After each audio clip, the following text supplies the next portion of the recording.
He called my paintings junk you hang up for fun, until the day the gallery curator laid out the consignment contracts with my forged signature on them, showed the security camera footage of him carrying my canvases in, and the bank statements where every dollar went straight into his personal account. The whole room went dead quiet, and the only voice you could hear was mine, hoarse but steady. "So tell me, Rick, who exactly is living off of who here?" My name is Ellen. I'm 58. I spent over 30 years teaching art at a public high school. Now I live in a small wooden house in a coastal town back east, where the morning fog sits low over Main Street, and you can hear seagulls mixed with the church bells. My former students, some are nurses now, some are firefighters, still bump into me at the grocery store and call out, "Ms. Ellen, are you still painting?" And I nod, "I'm still painting." The truth is, the paintings have kept me alive through more chapters than I can count. The smell of oil paint, the sound of a brush dragging softly across canvas, the moment you finally hit the exact colour of the ocean before a storm. Those are my prayers. They're steady and repetitive, but they keep your mind from floating off into nowhere. After my mother died, and after my school cut staff and offered early retirement, I decided it was time to stop grading papers and start painting for myself, for once. I told my husband, Rick, I want to spend whatever time I have left painting for me, not for the school bulletin boards, not for Safety Week posters, just the things I see, remember, and love. Back then, Rick hugged me in the kitchen and laughed. "That's great. I'll take care of everything. You paint, I'll sell the houses, I'll support us. When you get tired of painting, we'll go on a cruise." I believed him. I believed that when he said he wanted to take care of me, it meant he respected what I wanted to do. I didn't understand that in his head, "I support you" also meant the decisions are mine. We turned the old garage into a studio. We took down that heavy metal door and replaced it with big windows. Morning light poured in and slammed along the white walls like giant blank canvases. I laid a tarp over the floor, dragged in a long table, filled jars with brushes, lined up the paint tubes like little soldiers. Slowly, the walls filled up with my paintings, not school posters, not fundraiser projects, mine. A landscape of my mother's porch in Maine, with the peeling green trim and the purple lilacs in an old vase. A portrait of my daughter Hannah at 5, clutching the yellow cat, her eyes smiling at the camera.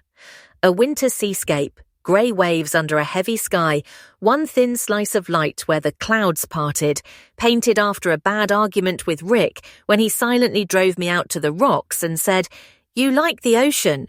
I thought maybe if you looked at it you'd stop crying." Each painting was a marker, a little pinned flag in the map of my life. I wasn't thinking about selling them, I just needed them there, like entries in a journal that didn't use words. At first, Rick came into the studio a lot, coffee in his hand. "Not bad," he'd say, standing in front of my mother's porch. "Looks real. My clients might like this." But time went on. The housing market went up, then down. Some years Rick sold houses like candy. Other years he'd come home, drop his keys on the counter, sit down with a long sigh, and complain that the market was dead and interest rates were insane. The more stressed he got, the more he tossed little comments at my studio when he walked by. "You ever gonna clear some of this out? It's all canvas and brushes in here. No room for the second car. I bring clients over and they see the garage looks like a hoarder's art shed." Or, "You've painted your whole life and nobody's paid for it yet. But whatever, it makes you happy. Just don't ask me to quit my job and start selling your paintings." He'd laugh, but his eyes didn't. I stayed quiet. Those jokes, they're the kind people around you will laugh at politely, but the person being joked about feels every little barb. "I'm not asking you to do anything," I'd say. "I paint for me." "Paint for yourself," he'd reply, shrugging and walking away, as if "for me" was some foreign phrase he couldn't translate. When the kids were little, they were the only ones who seemed genuinely interested in my work. Hannah used to sit on the little stool in the studio and ask, "Mum, why isn't the ocean as blue today as it was yesterday?" I'd smile and dab my brush into a bit of grey. Because I'm tired today, I'd say. When I'm tired, the ocean in my head isn't as blue. Now they're grown. Hannah's a nurse in Boston. My son's an engineer out in Denver. They FaceTime, see the wall of paintings behind me, and say, "Mum, you should sell these. Don't just let them sit there." And I'd shake my head. "I need them," I'd say. I look at them and remember, if I sell them all, what do I look at? Rick would overhear and snort. "What's there to remember?" he'd say. "You think people are going to line up to buy that? Maybe someone will hang it over their couch if they're drunk enough." I'd tell myself, it's okay. He just doesn't get it. You learn, as a wife and a mother, to constantly bend your expectations down to fit your life. He's just joking. He's stressed. He doesn't mean it that way. One day, those little excuses stopped working. That was the year things really got hard for Rick. Interest rates climbed, buyers backed out, and houses sat on the market for months. I watched him at the dining room table, hunched over his laptop, papers all over the place. "It's just a rough patch," I said, setting a cup of coffee beside him. "We've got some savings. We'll be okay." He pushed my hand away. "I don't need you supporting me," he snapped. "I can handle it." He didn't need me to support him, but he did start looking at my studio with a different eye, the eye of a man hunting for something he could convert into cash. One weekend, I rented a little booth at the town's art fair. I took a few small pieces, coastal scenes, a couple of little docks and salt marshes. To my surprise, a couple from New York stopped, studied one, and bought it for $300. They took my name, asked if I had a website.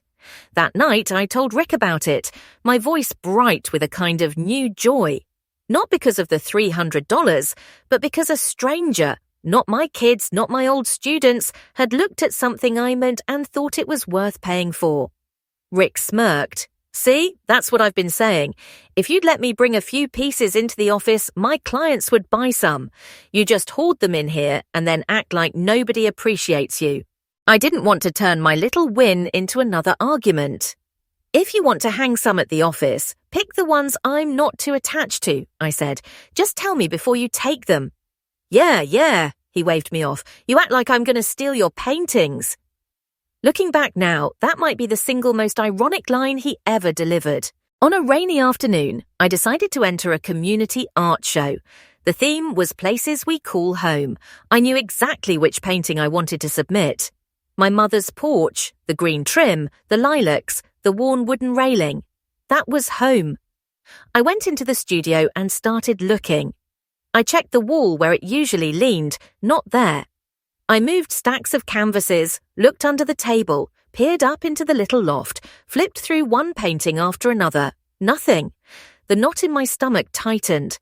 I went back inside. Rick was on the couch, absorbed in some sports show. "Have you seen the painting of my mum's porch?" I asked. "The one with the lilacs in the jar?" Rick didn't take his eyes off the TV. "Oh, that. I gave it to the church charity auction," he said. "They're raising money. You have 100 paintings. One won't kill you." "You gave it away," I said softly, "without asking me." He sighed, like I was a child being unreasonable. "Ellen, you're always talking about sharing beauty, about giving from the heart. I donate one painting and suddenly I'm the bad guy. Come on." I didn't blow up. I didn't scream. I just kind of folded in on myself. It wasn't about money. It was about memory. That painting was the only way I had left to see my mother's porch. It was like a little open window into her kitchen, and he'd just handed it to someone else to hang up under their family's name. That night, when Rick fell asleep, I went back out to the studio with a notebook. I wrote down every painting I could remember clearly, sketched its subject, and noted where it should be, whether it was leaning against the back wall or hanging in the hallway. I realized I was doing inventory, on my own work, in my own home. A part of me felt ridiculous, like I was paranoid. The other part thought, I am not crazy.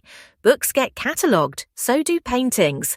I didn't know how much that notebook would save me later from being told, you must be misremembering. The following summer, more pieces temporarily disappeared. The winter seascape, the one from that night on the rocks, the portrait of Hannah as a little girl, the painting of the empty wooden chair on the porch with the lemonade bottle beside it, the one I painted not long after my dad died. Every time I asked, Rick had a ready answer. I loaned it to a friend. It helps houses sell faster if there's art. I put it in storage. The studio looked cluttered. I gave it away. You always say you paint for joy. Someone liked it. I let them have it. That should make you happy. I was not happy. I started sticking little notes on the backs of my frames, tiny labels with the date finished and the words, "Do not remove from house without Ellen's consent." I knew if Rick wanted to, he could peel them off, but at least there would be some record that I had not quietly agreed. One evening, I was updating my inventory notes when my laptop chimed, email. The sender was Emily, a former student who's now an interior designer in the city. "Ms. Hart," she wrote, "are you showing at Townsend Gallery downtown? Your work looks amazing. I just wanted to make sure it's really you." My heart skipped. I clicked the link. Up popped the website for a small gallery, Townsend Gallery. Across the screen ran the words, "New Coastal Landscapes" by Ellen Hart. Right there underneath were my pieces, the winter seascape, my mother's porch, the empty porch chair with the lemonade bottle. Each had a price tag, $2,000, $3,000, $4,000. I stared for a long time, not because of the numbers, but because the paintings I thought had been donated or loaned were standing in perfect light on a glossy website with my name slapped under them, and I had never set foot in that building. I heard Rick in the next room on the phone saying, "I've got a listing about to close, don't worry, it's all going to turn around." I looked back at the screen. My name was there, but I hadn't put it there. The next morning, I didn't tell Rick where I was going. I grabbed my keys and drove into town. I parked near the square and walked to Townsend Gallery. Through the front glass, I could see my winter seascape hanging inside. I opened the door. The bell above it chimed. The gallery was cool and quiet, smelling faintly of paint and wood. White walls, warm spotlights, low music. I went straight to my painting, grey waves, heavy sky, that sliver of light on the water. Beneath it, a little card, winter coastline, oil on canvas, Ellen Hart. I put my hand on the frame. It really was beautiful there. It belonged in a place like this, but the way it had arrived here did not sit right. "Beautiful, isn't it?" a woman's voice said behind me. I turned. A woman in her 40s with short hair and thin frames smiled at me. "I'm Marta, the curator," she said. "Ellen's work has been getting a lot of attention. Are you interested in the piece?" "I am," I said. "My name is Ellen Hart. I painted these." Her smile faltered. She looked at me more closely. "Really?" she asked. "Your representative said you don't like coming into town, that you prefer him to handle everything." "My representative?" I repeated. Something cold slid down my spine. Marta gestured toward a small office in the back. We walked past a doorway into a little room lined with posters from past shows and shelves of files. She pulled out a folder and laid it open on the desk. "This is the consignment agreement we received," she said. "Name and address match what you just told me." At the bottom of the contract in looping letters was Ellen Hart. The signature looked sort of like mine, if I'd signed in a hurry with the wrong hand. But I knew my own writing. I'd signed Ellen Hart thousands of times on grade sheets and parent notices. I always made a little extra loop on the second L. That loop was missing. The overall look felt more like Rick's casual Christmas card signature than mine. "The man who brought the paintings in introduced himself as your husband," Marta said. "Richard. He told us you were shy, didn't like dealing with money, that he had full authorization. He handed us this paperwork. The signature said, Ellen. So we trusted him." She pulled out another sheet, a printout of payment records. Every time a painting sold, 60% of the sale price went into a bank account in the name of Richard D. Hart. I stared at the numbers, my brain blanking out for a moment. All I could hear in my head was Rick's voice again. "Nobody's going to pay for that stuff. It's just junk." I forced myself to breathe. "Do you have security cameras? I asked. From the day he brought them in? Marta nodded and stepped out, returning with a laptop. She pulled up the footage. There was Rick, in the jacket I launder every week, carrying my paintings through the door. He set them on her desk, smiling, relaxed as anything. On the audio, I heard him say, "My wife painted these, but she's a bit sensitive. She doesn't really like dealing with the business side. Just work with me. She's signed all the paperwork." I watched his face as he lied. No hesitation, just a smooth, practiced tone like he'd said the same story 100 times. Marta closed the laptop and sat quietly for a moment. "I'm sorry," she said finally. "If we'd had any reason to think—" "It's not your fault," I said. "If a man walks in carrying the work, using my name, with a signature that looks close enough, acting like he has the right to be there, you'd believe him. I did too. But now we know," she said, meeting my eyes, "and now we fix it." The word "we" caught me off guard. I wasn't used to anybody putting themselves on my side. Marta picked up her phone. "I'm freezing all transactions involving your work," she said. "No more sales, no more payouts until this is sorted. Do you have an attorney?" I let out a short laugh that sounded more like air escaping a tire. "I'm a retired art teacher, Marta," I said. "I have paints, I have brushes, I have former students. I don't have a lawyer." She thought for a moment. "I know someone who does contract and intellectual property work," she said. "I'll call her tonight and ask for basic guidance. One more thing. We have a group show opening next week, and your seascapes are a major part of it. We've invited the artist and representative to attend. That means Rick will be here.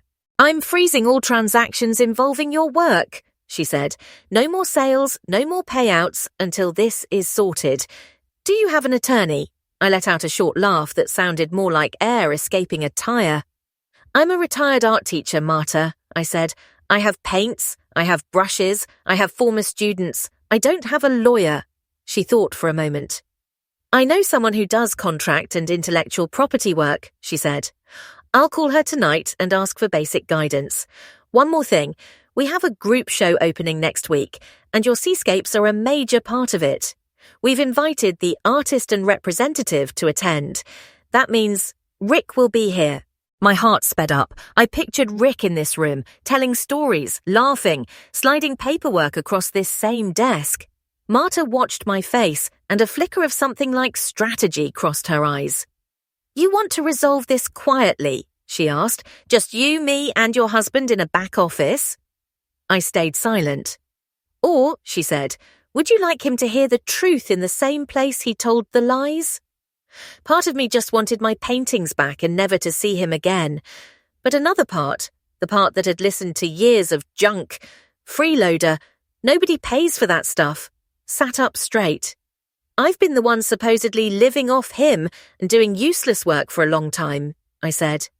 "Maybe it's time he heard somebody else call what he did by its real name," Marta nodded. "Then at the opening," she said, "we'll let him walk himself right up to the spotlight, and you can take it from there." On opening night, the maple trees outside the gallery were bright red, leaves drifting down onto the sidewalk. I wore a simple black dress and a teal scarf Hannah had mailed me for my last birthday.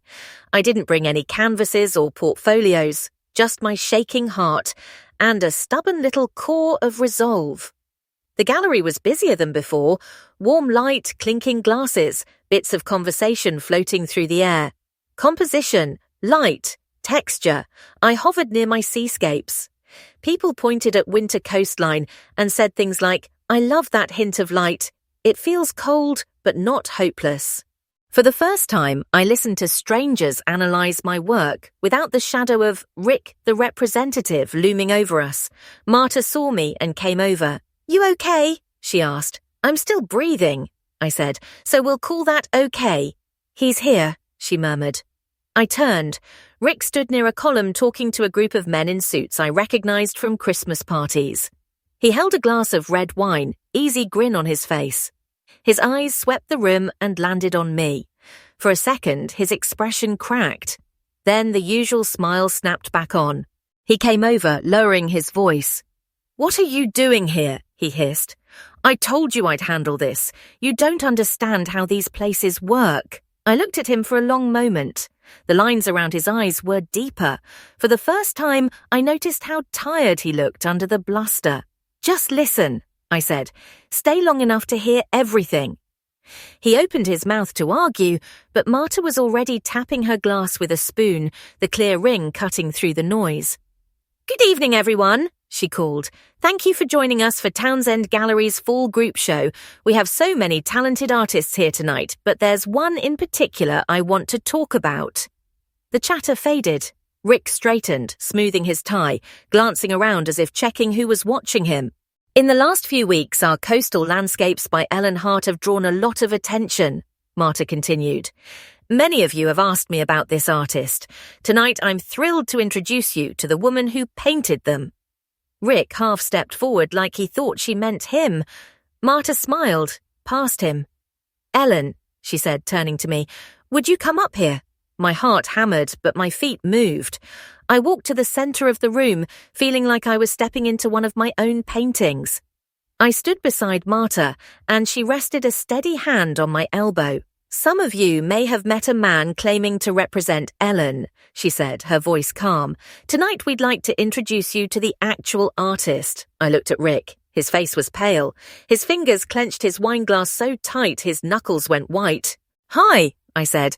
"I'm Ellen. I taught high school art in this town for more than 30 years. These paintings started in my garage with the smell of gasoline from the old lawnmower and the sound of rain on the tin roof. I painted our coast, my mother's porch, my father's empty chair. I painted them because I wanted to keep something for myself." I paused, swallowed hard. For years I heard the phrase, "That's just junk you hang up for fun," more times than I can count. I told myself it was fine, that I painted for me, until I opened a website one day and saw that my junk had made it into a gallery I'd never visited. Little murmurs rippled through the crowd. Marta handed me the folder.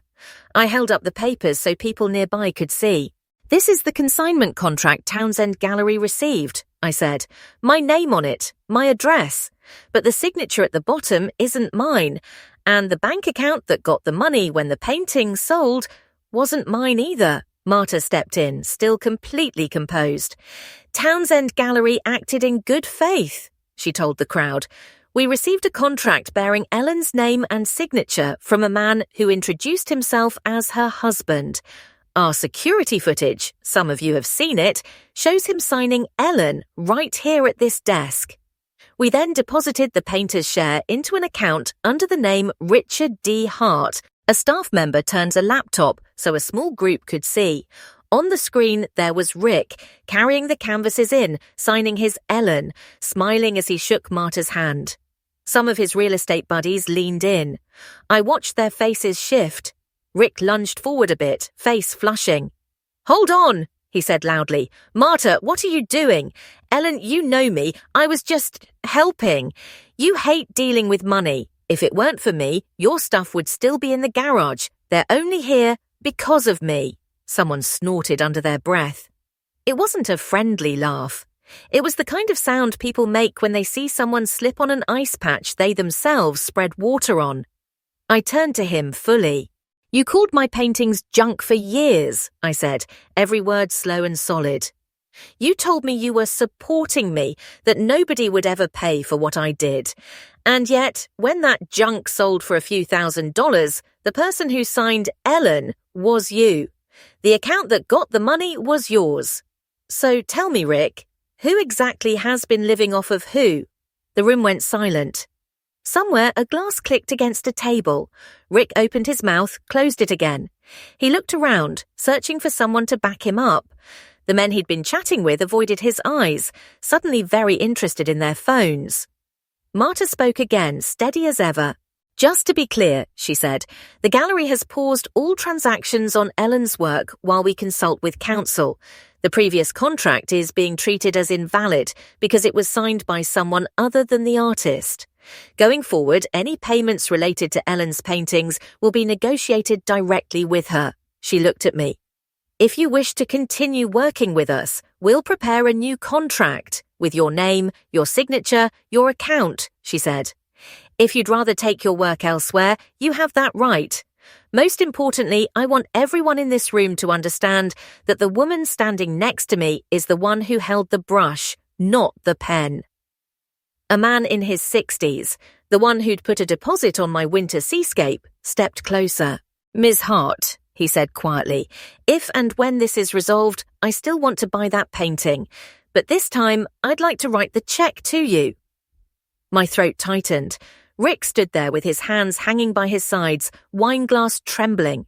For the first time, I didn't see Rick the big talker who knew every market stat. I saw an aging man realizing someone had just taken the microphone away from him. He turned without another word and headed for the door. The glass swung shut behind him. The bell chimed, a thin, final little sound.